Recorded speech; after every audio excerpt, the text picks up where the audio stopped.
គុណភាពគឺជាកត្តាចាំបាច់បរិយាស្រេងគង់ក្រុមហ៊ុនឡាយគង់បានយកចិត្តទុកដាក់ចំពោះគុណភាពនៃគេហដ្ឋានរចនាបថទំនើបជាមួយបន្ទប់គេងទាន់សម័យការរស់នៅដ៏ល្អប្រណិតខ្យល់អាកាសត្រជាក់អារម្មណ៍ស្រស់ថ្លាប្រកបដោយផាសុកភាពបរិយាស្រេងគង់ផ្ដល់ជូនលោកអ្នកនៅ3គម្រោងគម្រោងទី1តំបន់ស្ពានថ្មភូមិមលគម្រោងទី2ក្បែរតំបន់ចំចៃគម្រោងទី3តាមបណ្ដោយផ្លូវជាសុផារ៉ាបុរីស្រេងគង់ផ្ដល់ជូនលោកអ្នកនៅប្លង់រឹងសំណង់ស្រេងគង់នៃក្រុមហ៊ុនឡាយគង់ផ្ដល់កម្មសិទ្ធិប្លង់រឹងដល់លោកអ្នកចាជំរាបសួរទស្សនិកជនស្វាគមន៍មកកាន់កម្មវិធីសុខភាពអ្នកហើយនៅក្នុងថ្ងៃនេះផងដែរគឺជាសប្តាហ៍ទី1ហើយសម្រាប់កម្មវិធីយើងដោយដែលលោកអ្នកបានឃើញការផ្សព្វផ្សាយរបស់កម្មវិធីយើងហើយថាយើងនឹងមានការផ្សាយជូនទស្សនានៅរៀងរាល់ថ្ងៃអាទិត្យវេលាម៉ោង10រហូតដល់ម៉ោង10:30នាទីព្រឹកហើយយើងនឹងមានការផ្សាយជូនទស្សនាឡើងវិញនៅវេលាម៉ោង9:30នាទីយប់ទស្សនៈទានរបស់កម្មវិធីសុខភាពអ្នកគឺផ្ដោតសំខាន់ទៅលើទស្សនៈវិស័យផ្នែកសុខភាពទាំងផ្លូវកាយនិងផ្លូវចិត្តតើអ្វីទៅដែលរក្សាលោកអ្នកឲ្យមានសុខភាពល្អហើយរស់នៅពោពេញដោយភាពរីករាយពេញមួយជីវិតនោះ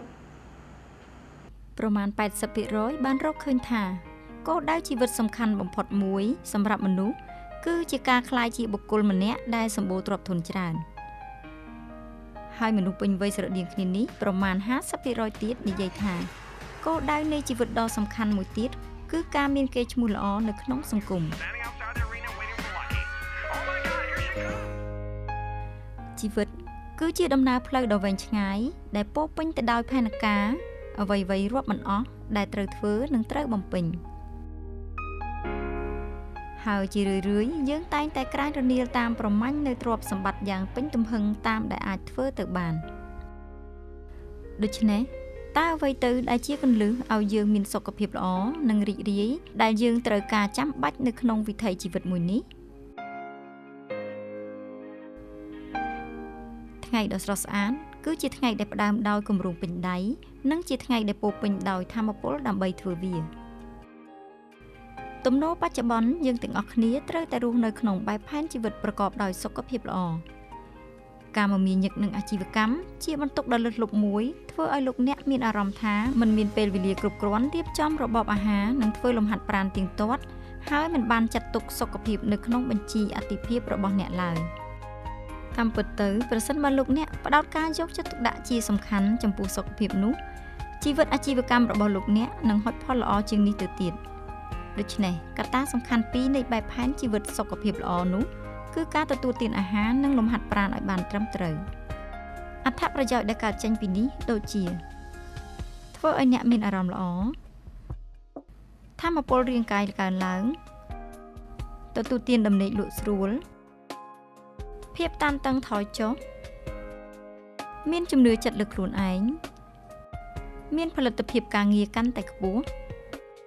និងរស់នៅដោយសុខភាពល្អហើយថែមទាំងមានអាយុវែងទៀតផងចាទស្សនិកជនជាទីគោរពលោកអ្នកតែបានតាមដានទស្សនានៅភាពយន្តខ្លីស្ដីអំពីសុខភាពហើយនៅវគ្គបន្ទាប់លោកអ្នកនឹងបានជួបជាមួយនឹងវិជ្ជបណ្ឌិតឯកទេសរបស់យើងដែលលោកនឹងធ្វើការជម្រាបជូននៅវិធីការពារដើម្បីឲ្យមានសុខភាពល្អតែខណៈពេលនេះខ្ញុំសូមអនុញ្ញាតសម្រាប់មួយផ្លែសិនគុណភាពគឺជាកត្តាចាំបាច់បរិយាស្រេងគង់ក្រុមហ៊ុនឡាយគង់បានយកចិត្តទុកដាក់ចំពោះគុណភាពនៃគេហដ្ឋានរចនាបថទំនើបជាមួយបន្ទប់គេងទាន់សម័យការរស់នៅដ៏ល្អប្រណិតខ្យល់អាកាសត្រជាក់អារម្មណ៍ស្រស់ថ្លាប្រកបដោយផាសុកភាពបរិយាស្រេងគង់ផ្ដល់ជូនលោកអ្នកនៅ3គម្រោងគម្រោងទី1តំបន់ស្ពានថ្មភូមិមលគម្រោងទី2ក្បែរតំបន់ចំចៃគម្រោងទី3តាមបណ្ដោយផ្លូវជាសុផារ៉ាបុរីស្រេងគង់ផ្ដល់ជូនលោកអ្នកនៅប្លង់រឹង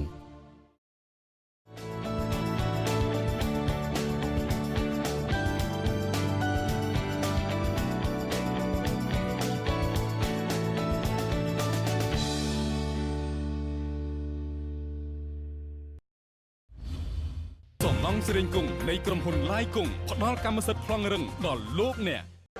ចាស្វាគមន៍មកកាន់វគ្គបន្តនៃកម្មវិធីសុខភាពអ្នកថាតើបែបផែនជីវិតយ៉ាងដូចដេចធ្វើឲ្យមានសុខភាពល្អនោះសូមស្ដាប់នៅប្រសាសន៍របស់លោកវិជ្ជបណ្ឌិតសំលក្ខណាដែលផ្ដល់កិច្ចសម្ភាសន៍ជូនលោកជំទូដូចតទៅនេះ បាទទូរទស្សនិកជនជាទីគោរពនៅពេលនេះខ្ញុំបានមកដល់មន្ទីរពេទ្យរូបព្យាបាលអន្តរជាតិខេមាហើយនឹងជួបជាមួយលោកវិជ្ជាបណ្ឌិតសំលក្ខណាដែលជាអ្នកឯកទេសខាងជំងឺឆ្លងហើយដូច្នេះសូមអញ្ជើញតាមដានស្ដាប់ប្រសាសន៍កិច្ចសម្ភាសន៍រវាងខ្ញុំបាទជួនធូរជាមួយលោកវិជ្ជាបណ្ឌិតដូចតទៅនេះបាទជំរាបសួរលោកវិជ្ជាបណ្ឌិតបាទកម្មវិធីរបស់យើងចង់បានប្រសាសន៍ដំបូងមានរបស់លោកវិជ្ជាបណ្ឌិតថាយើងការពារប្រសើរជាងព្យាបាលអញ្ចឹងខ្ញុំមុននឹងចូលដល់ប្រធានបទសំខាន់ខ្ញុំចង់សួរលោកវិជ្ជាបណ្ឌិតថាអ្វីទៅដែលហៅថាការពារកុំឲ្យមានជំងឺបាទលោកវិជ្ជាបណ្ឌិតបាទអរគុណបងបាទអរគុណហើយសំណួរនេះជាសំណួរដ៏ល្អដែរណាបាទគេថាពាក្យចាស់លោកពូថាការពារប្រសើរជាងព្យាបាលបាទអ្វីទៅដែលហៅថាការពារកុំឲ្យមានជំងឺបាទពាក្យបរទេសហៅថា preventive medicine បាទគឺយើងផ្ដោតផ្នែកទៅលើសុខភាពរបស់បុគ្គលមួយរូបគឺជា community គឺជាសហគមន៍មួយហើយប្រជាជនទូទៅក្នុងប្រទេសមួយក្នុងពិភពលោកហ្នឹងគឺក្នុងគោលបំណងដើម្បីការពារឬក៏ធ្វើឲ្យមានប្រសើរឡើងដោយផ្នែកទប់ស្កាត់ខាងជំងឺឬក៏សុខភាពហ្នឹងឲ្យរស់នៅជាបុគ្គលជាសហគមន៍នឹងរស់នៅបានល្អប្រសើរការពារកុំឲ្យមានជំងឺកើតឡើងហើយការពារកុំឲ្យមានពិការភាពឬក៏អាចកាត់បន្ថយឬក៏ជៀសវាងនៅអត្រាមរណៈបាទគេហៅថាវិធីព្យាបាលដោយការពារបាទពាក្យខ្មែរយើងមានពាក្យពីរម៉ាត់គេថាការពារប្រសើរជាងព្យាបាលអញ្ចឹងមិនមែនលោកវិជ្ជាបណ្ឌិតផ្ដោតទៅលើការការពារអញ្ចឹងខ្ញុំចង់សួរសំណួរទី2ថាតើអ្វីទៅជាការព្យាបាលជំងឺបាទវាមានន័យប្រហែលគ្នាគាត់ថាទិសដៅខុសគ្នាបាទការព្យាបាលគឺយើងពេលដែលយើងមានជំងឺហើយបាទយើងត្រូវតែព្យាបាលហើយវិធីព្យាបាលហ្នឹងគេហៅ curative care គឺយើងផ្ដោតអារម្មណ៍ទៅលើទម្រង់ឬក៏របបនៃការព្យាបាលដោយតាមបែបផែនវិទ្យាសាស្ត្របាទហ្នឹង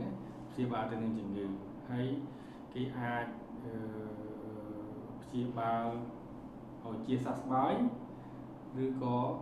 បន្ធូរជំងឺនឹងកុំឲ្យវាវិវត្តទៅមុខលឿនខ្លាំងពេកបាទឬក៏លុបបំបាត់ចោលតែម្ដងនៅរោគសញ្ញារបស់ជំងឺហ្នឹងគេហៅថាការព្យាបាលបាទហើយក៏វាមិនមែនថាចង់និយាយថាជំងឺថាវាគួរតែព្យាបាលទៅវាជាទេជំងឺខ្លះគឺព្យាបាលតាមវិធីសាស្ត្រវិទ្យាសាស្ត្រដោយប្រើថ្នាំដោយការវះកាត់ដោយប្រើ chemo ជាតិគីមីបាទចំពោះអ្នកដែលមានជំងឺមហារីកការទៅវាថាជួយបន្ថយកុំឲ្យជំងឺនេះវិវត្តឡើងធ្ងន់ខ្លាំងពេកហើយឲ្យអានេះ quality of life ជីវិតគាត់នឹងវាប្រសើរឡើងវិញកុំឲ្យវាឈឺចាប់ទៅនឹងជំងឺនឹងពេកណាគេហៅវិធីការព្យាបាលដោយ palliative care ហ្នឹងណាបាទហើយជួនកាលទៅជំងឺមួយដែលវាធ្ងន់ធ្ងរដល់ជា end stage គេហៅ hospital care end stage របស់ជំងឺមួយហ្នឹងគឺទោះបីជាមិនក៏មិនបានទេគាត់ថាព្យាបាលឲ្យគាត់ទៅតាមចំនួនទៅណាបាទហើយវិធីនេះគេហៅថាព្យាបាលជំងឺអញ្ចឹងមានន័យថាវិធីព្យាបាលមានច្រើនណាលោកជំងឺបាទមានច្រើនដូចថាឥឡូវបើសិនជាយើងគាត់ថាមានជំងឺឆ្លងអីមួយចូលមកទៅយើងប្រើថ្នាំផ្សះទៅវាអាចជាសះស្បើយមកវិញ 100% បាទឬក៏មានជំងឺបាក់ជើងបាក់ដៃទៅយើងវះកាត់ទៅយើងតមកវិញទៅយើង quality of life គាត់ដើរមកដូចធម្មតាវិញគាត់ព្យាបាលជាសកម្មតែដូចខ្ញុំនិយាយថាជំងឺទាំងអស់មិនមែនមានន័យថាសិតតែព្យាបាលជាទាំងអស់ទេបាទតែមានបែបខែងទម្រង់របស់វាហ្នឹងណាបាទអរគុណលោកវិជ្ជាបណ្ឌិតពេលបច្ចុប្បន្នជីវភាពរបស់ប្រជាពលរដ្ឋក៏មានការប្រែប្រួលហើយរបៀបរស់នៅក៏មានការប្រែប្រួលរបៀបបរិភោគអាហារពេលខ្លះសម្បូរបែបយើងសេដ្ឋកិច្ចលូតលាស់ទូធាជីវភាពទូធាក៏ចាប់ផ្ដើមសប្បាយទៅនឹងការហូបចុកអីចឹងទៅអញ្ចឹងទៅអានឹងវាថាតាក់ទងទៅនឹងបែបផែនជីវិតរស់នៅអញ្ចឹងចង់ឲ្យលោកវិជ្ជាបណ្ឌិតបញ្យលនិយមន័យឲ្យច្បាស់បន្តិចថាបែបផែនជីវិតរស់នៅនឹងមានន័យយ៉ាងម៉េចដែរបាទវានិយមន័យគេហៅ បែបផែនជីវិតនៅអង់គ្លេសហៅថា lifestyle ហ្នឹងបាទវាជាការ definition ហ្នឹងវាខុសគ្នាទៅតាមអ្នកយល់ឃើញតាមអ្នកធ្វើ research តាមអ្នក scientist អញ្ចឹងណាបាទជាទូខ្ញុំគាត់សរុបមកថាគេហៅ lifestyle ហ្នឹងគឺផ្ដោតទៅលើជីវិតរស់នៅដ៏ប្រសើររបស់បុគ្គលមួយរូបឬជាក្រុមណាបាទមនុស្សទូទៅក្នុងក្រុមសហគមន៍មួយឬក្នុង culture របស់ប្រទេសមួយហ្នឹងវាមាន lifestyle ខុសៗគ្នាអញ្ចឹងណាដែលអាចខ្លាយទៅជាគេហៅ healthy lifestyle ណាគឺជាជីវិតរស់នៅដ៏ប្រសើរបាទហើយវាអាចជា unhealthy lifestyle គេថាហ្នឹងគឺថាយើងរស់នៅបានហើយអ្វីហ្នឹងគឺវាផ្ដោតទៅលើការហូបចុកណាតាមរបៀបរបបនៃការចូលចិត្តហូបចុកឬរបៀបម៉េចណាហើយទៅតាមចលនា activity ណាតាមចលនាតាមការងាររបស់គាត់ហើយទៅតាមដេញកម្រិតនៃចរិតរបស់មនុស្សអ្នកសហគមន៍មួយឬ culture មួយអញ្ចឹងបាទហ្នឹងហៅ lifestyle បាទអរគុណលោកជាបណ្ឌិតឥឡូវខ្ញុំចង់សួរមកតើ lifestyle មិនលោកជាបណ្ឌិតមានប្រសាសន៍ថាបែបផែនជីវិតរស់នៅខុសៗគ្នាចំណងចំណូលចិត្តខុសគ្នាវប្បធម៌ខុសគ្នាបាទអញ្ចឹងទៅរបៀបរបបប្រចាំថ្ងៃក៏វាខុសគ្នាអញ្ចឹងតើរបៀបរបបរស់នៅប្រចាំថ្ងៃឬក៏បែបផែនជីវិតឬ lifestyle ហ្នឹងវាមានឥទ្ធិពលវិជ្ជមានឬអវិជ្ជមានដូចម្ដេចចំពោះសុខភាពរបស់បុគ្គលនិងសាធារណៈបាទវាពិតជាមានឥទ្ធិពលល្អនិងអាក្រក់បាទទៅតាម lifestyle របស់មួយបាទនិយាយថា happy lifestyle គឺការជ្រើសរើសជីវិតរស់នៅដ៏ប្រសើរមិនឲ្យកង្វល់អីធ្វើការងារទៀងទាត់ធ្វើចលនាធ្វើអីសិក្សាណាហូបចុកតាមរបបគ្រប់គ្រាន់យល់ដឹងពីរបបហូបចុកគ្រប់គ្រាន់ណាអាហ្នឹងគឺ healthy lifestyle គឺឥទ្ធិពលគឺធ្វើឲ្យយើងហ្នឹងល្អជីវិតយើងវាប្រសើរគេហៅ happy lifestyle បាទហើយបើសិនជាយើងជ្រើសរើសរបៀបរបបរស់នៅមួយដែលស្មុគស្មាញ culture ប្រទេសមួយដែលវាតឹងតែងពេកធ្វើឲ្យមនុស្សហ្នឹងមិនហ៊ានដើរទៅណាណាបាទដើរណាមកឲ្យមុខគេឃើញណានៅក្នុងផ្ទះហើយការហូបចុកចូលចិត្តហូបតុករបៀបតាម culture របស់គាត់ហ្នឹងដូចថាត្រូវការសាច់ច្រើនត្រូវការខ្លាញ់ច្រើនហូបតែ fast food អីហ្នឹងទៅ lifestyle ហ្នឹងគឺវាទៅតាមហ្នឹងហើយធ្វើឲ្យ unhealthy lifestyle ហ្នឹងជីវិតរស់នៅហ្នឹងវាប៉ះពាល់ដល់ការហូបចុកឯហ្នឹងក៏វា lifestyle ហ្នឹងក៏អាចប៉ះពាល់ដល់សុខភាពរបស់យើងដែរហ្នឹងធ្វើឲ្យ healthy របស់គាត់វាdeclineវាចុះមកណាមានវិបត្តិនៃការរីករូតលាស់របស់កោសិកាយើងដោយសារ healthy life ដោយសារយើងញ៉ាំខ្លាញ់វាធ្វើឲ្យយើងនឹងធាត់ណាធាត់ទៅអានោះយើងមានជំងឺ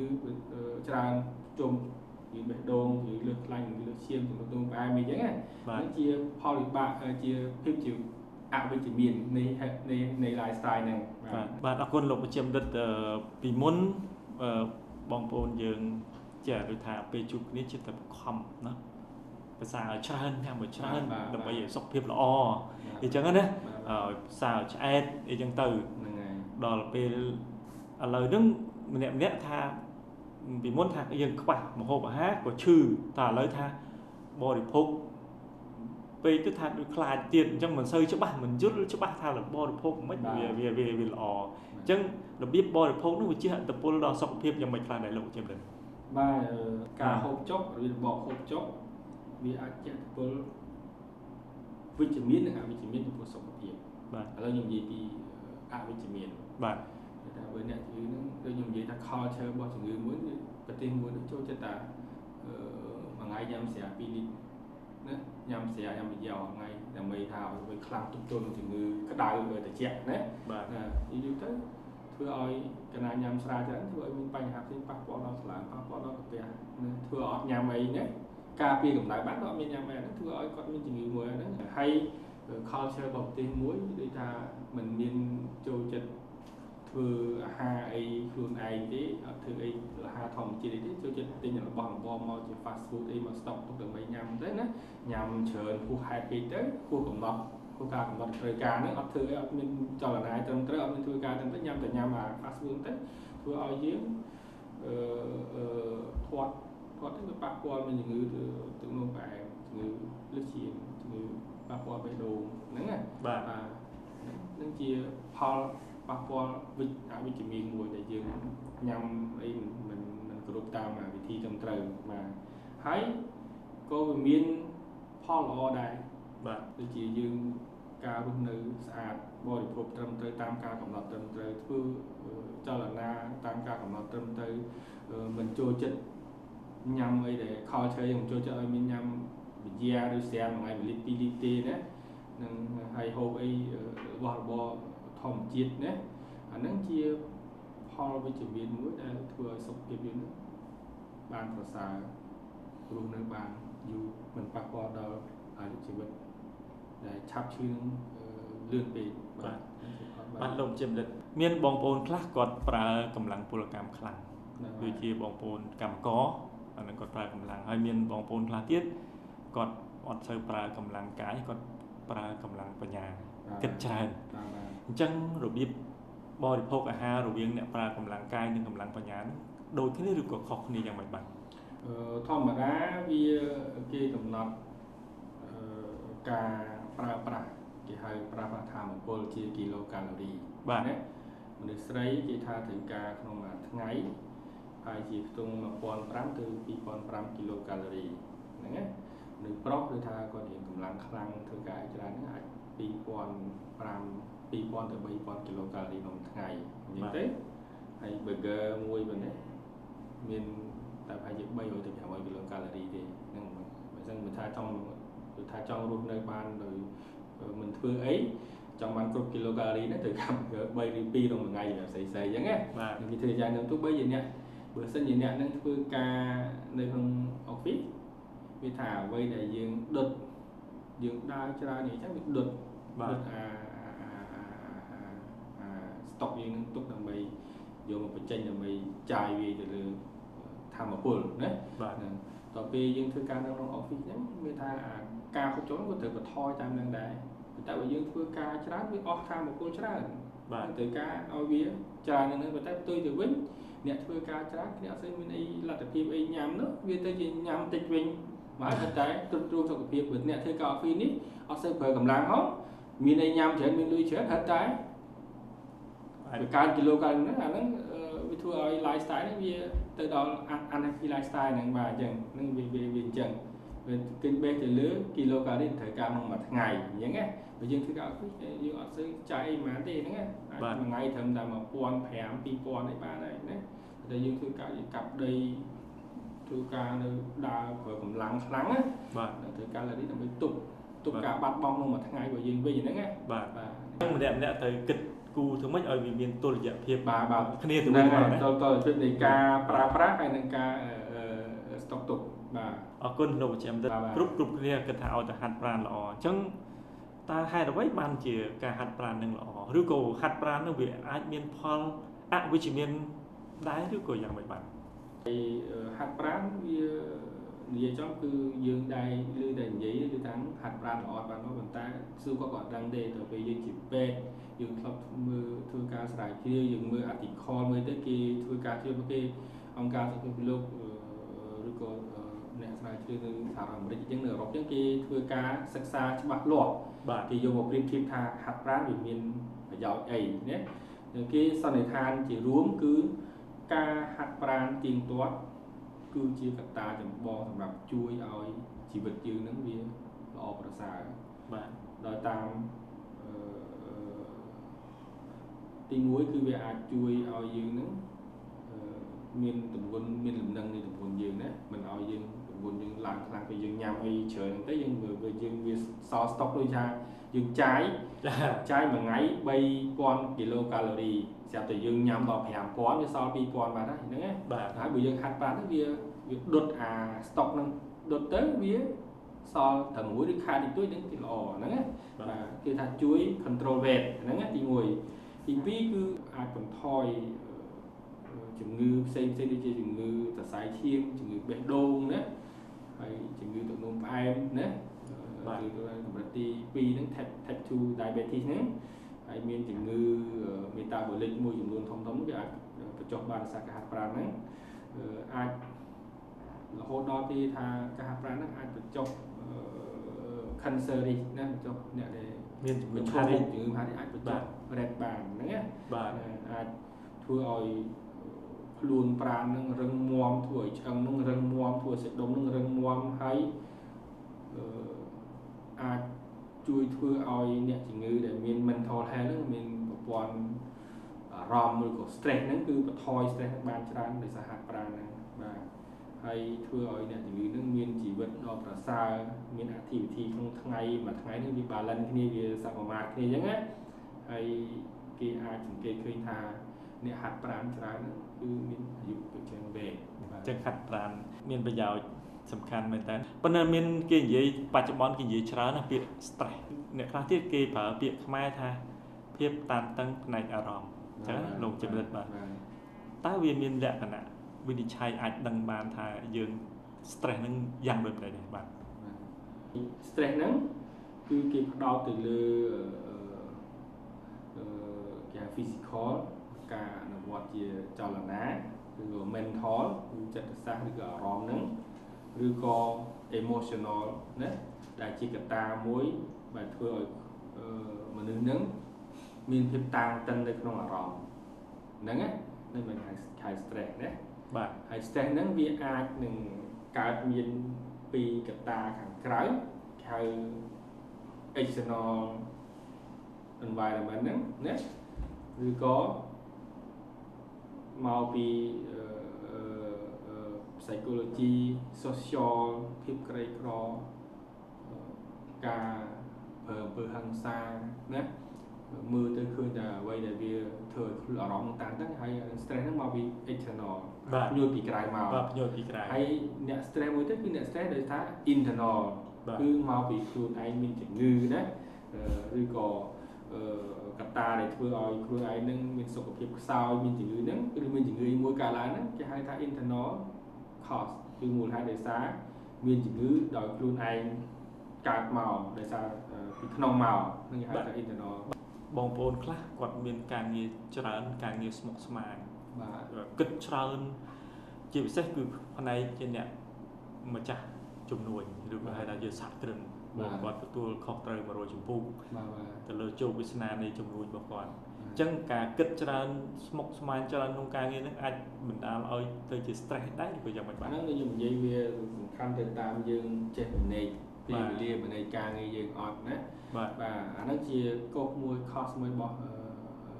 environment external ដូចខ្ញុំនិយាយមិញថាញួរមកពីការងារច្រើនពេក